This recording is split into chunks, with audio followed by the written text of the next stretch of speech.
I burned her alive. I poured gasoline all over her room while she slept. I lit the match and locked the door. I sat outside and listened to her scream my name.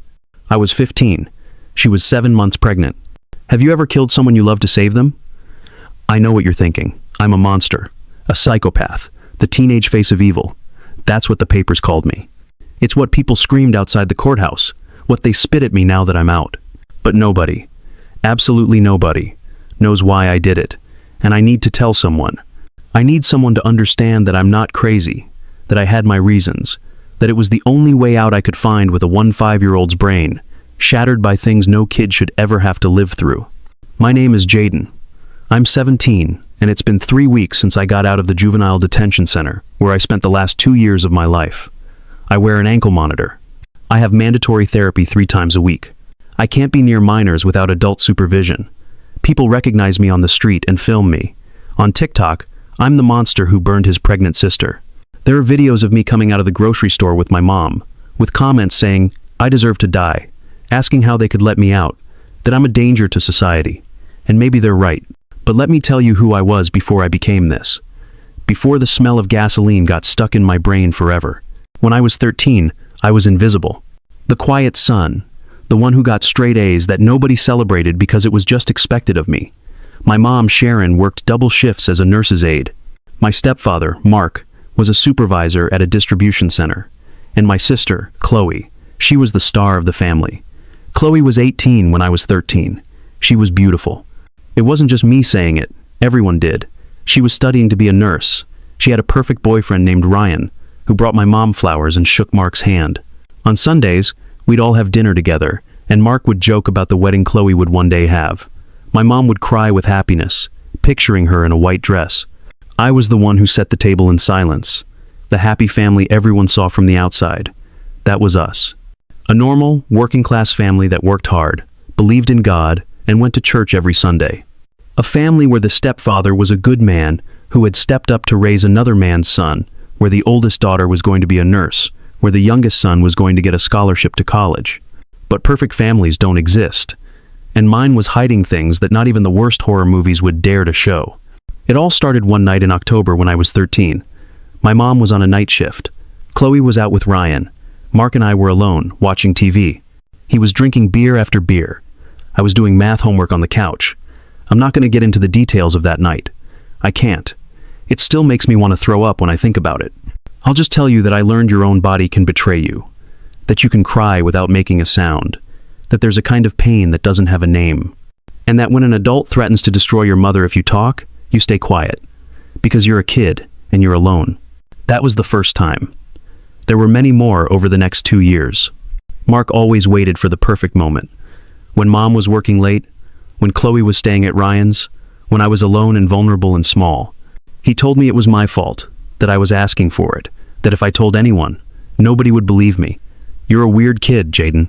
Who's gonna believe that I, a hard-working man, a good father, would do something like that? They'll think you're crazy, that you're making things up for attention. And your mom, it would destroy her. Do you want your mom to suffer? No, I didn't want my mom to suffer. So I swallowed the pain, I swallowed the tears. I swallowed the broken pieces of my childhood and kept getting straight A's in school. I kept being the invisible son who set the table in silence. But by 14, I couldn't take it anymore. It was eating me alive. I stopped eating. I lost 20 pounds in 2 months. I started cutting my arms with the blade from a pencil sharpener in the school bathroom. I needed the pain on the outside to be stronger than the pain on the inside. And one day, I gathered all my courage, and I told Chloe. It was a Saturday afternoon. She was in her room, painting her nails. I knocked and walked in, shaking. I sat on her bed and just started crying. I told her everything. I told her what Mark was doing to me. I showed her the marks on my body. I begged her to help me. And do you know what my sister did? My big sister. The one who was supposed to protect me? She laughed. No, wait. First, she went quiet. She looked at me like I was trash. And then she laughed. A nervous, uncomfortable laugh. Are you insane, Jayden? Are you really coming in here and making up these? I'm not making it up, Chloe. Please believe me. Look. I tried to show her my arm, but she slapped it away. Mark is a good man. He supports us. He gives Mom everything. And you come in here with these disgusting lies? What the hell is wrong with you? Are you just jealous that we finally have a happy family? Chloe, please, no. Listen to me, Jayden, she said, her voice turning to ice. I don't know what's wrong with your head, but if you ever say anything like this again, if you try to ruin this family with your messed up, attention-seeking fantasies, I will personally tell Mom that you've lost your mind. Do you understand me? Now get out. She pushed me out of her room and slammed the door in my face, and I understood something that day. I was completely, utterly alone. No one was going to save me. No one was going to believe me. I could scream until I lost my voice, and I would still be invisible. The next few months were the worst of my life. Mark got more aggressive because he knew I had tried to talk. The abuse became punishment. He told me this is what I deserved, for being a big mouth, for being ungrateful. Chloe avoided me. She barely spoke to me, and when she did, it was with contempt, like I was a stain on her perfect family. Until one day, 8 months later, Chloe came home glowing. She gathered everyone in the living room. Ryan was with her, smiling. My mom was already crying before they even said anything. I'm pregnant. The explosion of happiness was deafening. My mom hugged Chloe, sobbing. Mark hugged Ryan, slapping him on the back. You're going to be a father, son. I'm so proud. Ryan was smiling. But there was something strange in his eyes, something I couldn't place at the time. I was just sitting on the couch, watching the scene, and for the first time in months, I felt something other than pain and fear. I felt disgust. They were going to bring a baby into this house, into this family, into this hell disguised as a happy home. The months went by. Chloe's belly grew. My mom knitted baby clothes. Mark talked about how he was going to teach his grandson to play football. Ryan came over more often. Everything was about preparing for the baby, and I was still just surviving, still being abused, still cutting myself in secret, still invisible. Until one night, I heard something that changed everything. It was midnight. I was in my room but couldn't sleep. I never could. I heard voices from the living room. Mark and Ryan were drinking, talking loudly. I crept to my door and opened it just enough to hear. That baby's gonna be beautiful, Ryan. Got my genes in him, Mark slurred, his words thick with alcohol. Silence. You're gonna be a great dad, even if he's not biologically yours. I appreciate you, kid. I really do. Ryan gave a nervous laugh. Come on, Mark. You're wasted. Don't talk crazy. But it's true. Me and Chloe, we made something beautiful. And you're gonna raise him. That's real love. My heart stopped. What did I just hear? Ryan changed the subject quickly. Mark kept drinking. I stood frozen in my room. No, it couldn't be. My mind was making things up. The trauma was making me crazy. But something in my brain clicked. The strange look in Ryan's eyes when they announced the pregnancy. The way Mark looked at Chloe's stomach. The way Chloe avoided being alone with Mark but always defended him. I started digging. I became a spy in my own home. I checked Chloe's phone when she left it charging. I listened to conversations. I looked for clues. And I found them. Texts. Texts between Mark and Chloe from 4 years ago, when she was 18 and I was 13. We can't do this anymore, Mark. Just one more time, baby. No one has to know. I feel so dirty. You're perfect. You're my perfect little secret. There were more. So many more. For months, my stomach churned as I read. Mark had been abusing Chloe too, since she was 17. And then I found another message, from 9 months ago. Chloe to Mark. I'm pregnant. It's yours. Ryan hasn't touched me in months. Mark. Relax. I'll handle it. Ryan will agree to be the father. I'll pay him. Nobody has to know. Chloe. What if Mom finds out? Mark. She won't. And if Jayden ever opens his mouth about us, you just say he's lying, that he's sick. He already tried once, and nobody believed him. You're my daughter. You're perfect. Trust me. I took pictures of everything with trembling hands. I had the proof. I had the truth. Chloe wasn't the innocent victim I thought she was. She knew. She was a part of it. And the baby was Mark's. I felt like my head was going to explode. I didn't sleep that night. The next morning, I waited for Mom and Mark to leave for work. Chloe was alone, 7 months pregnant, eating cereal in the kitchen. I walked in, put my phone on the table, showing the messages. We need to talk. Her face went white when she saw the screen. She dropped her spoon. Jayden, the baby is Mark's. Jayden, it's not what you think. It's not what I think? I screamed. I didn't care anymore. He did the same thing to you that he does to me, and you covered for him. You're having a baby with that monster." Chloe stood up. She wasn't scared anymore. She was furious. "Shut your mouth, Jayden." "Why? Why do you protect him? Why did you let him keep hurting me when you knew?" "Because I'm smarter than you." Her voice was pure ice. "Mark hurt me, yes, when I was 17. But I learned how to use him. I learned that if I gave him what he wanted, he gave me everything I needed. Money for college, a car, clothes, a comfortable life. I was speechless. You're weak, Jayden. That's why you cry, why you cut yourself.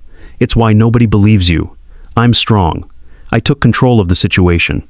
"You're pregnant by your stepfather," I whispered. "I'm pregnant by a man who's going to take care of me for the rest of my life. Ryan knows. I pay him. Everybody wins. And when this baby is born, Mark will have everything he wants, and I will have everything I want." She stepped closer, looking me dead in the eye. "And you? You don't matter, Jayden. You never have. You're the son of the man Mom left. You're the mistake, the reminder of her failure. If you want to leave, leave. If you want to talk, go ahead. Nobody will believe you. You already tried once, and I shut you down. I can do it again. I can say you touched me, that you harassed me, that you're sick. Now get out of my kitchen. I'm eating for two." She sat back down and kept eating her cereal like nothing had happened. I walked out of there shaking. The photos on my phone were useless. She was right. Nobody would believe me. Chloe was the perfect daughter, the nursing student, the glowing mother-to-be. I was the weird, quiet kid who made things up. The next couple of weeks were a living hell. Mark kept abusing me, but now with a viciousness he hadn't shown before. Chloe would look at me with a smirk. Mom didn't notice a thing, buried in her work. And then one night, 2 weeks later, I heard another conversation. Mark and Chloe in the living room. Me in my room. "When the baby is born, I'll finally have the son I always wanted," Mark said. "Happy. Drunk, but happy." "And Jayden?" Chloe asked. "Jayden is a mistake I should have corrected a long time ago. After the baby comes, I'll send him to a boarding school far away. Or better yet, I'll plant some drugs in his backpack and call the cops. A troubled teen with a drug problem. They'll take him away. Problem solved." Chloe laughed. "Do whatever you want with him. I never liked that little crybaby anyway." And that's when something inside me finally shattered. It wasn't just that they were hurting me. It was that my own sister, who had been through the same thing, who knew the pain, wanted me destroyed. It was that they were going to bring a baby into this hell, a baby who would be Mark's perfect son, a baby who would grow up in this sick house. And me, I would disappear, either in a boarding school or in juvie, framed for something I didn't do. That night, I made a decision. I don't know if it was the right one. I don't know if I was in my right mind. I only know that at 15 years old, abused for 2 years, betrayed by my sister, alone and broken, my brain found a way out, a horrible way out. If that baby was born, Mark would win. He would have total control. He would destroy me. And that child would grow up to be the perfect son of the monster who ruined my life. But if I stopped it, I didn't think anymore. Or maybe I thought too much. I don't know. 3 days later, on a Tuesday, in the early morning hours, I waited for everyone to be asleep. I got the gas can Mark kept in the garage for the lawnmower. I walked silently up the stairs. I opened Chloe's bedroom door. She was sleeping on her side, her huge belly rising and falling under the blankets. She looked peaceful, beautiful, like the sister I once thought I had. I poured gasoline all over the room, on the curtains, the carpet, her bed. The smell was suffocating, but I didn't stop. Chloe stirred a little but didn't wake up. The fumes didn't wake her. I took the lighter out of my pocket. My hands were shaking. "I'm sorry," I whispered. I don't know if I was talking to her, or the baby, or myself. I lit the fire. The flames spread so fast I had to jump back out of the room. I shut the door, locked it from the outside, and sat down in the hallway, on the other side. And I listened as Chloe woke up screaming. "Jayden! Jayden, help me!" She was banging on the door, coughing, screaming my name. I was crying on the other side, but I didn't move a muscle to open it. "Please, the baby, please!" Mark and Mom woke up, running out of their room. Mom shrieked. Mark kicked the door down in one go. Smoke billowed out like an explosion. Mark ran in and carried Chloe out in his arms. She was burned.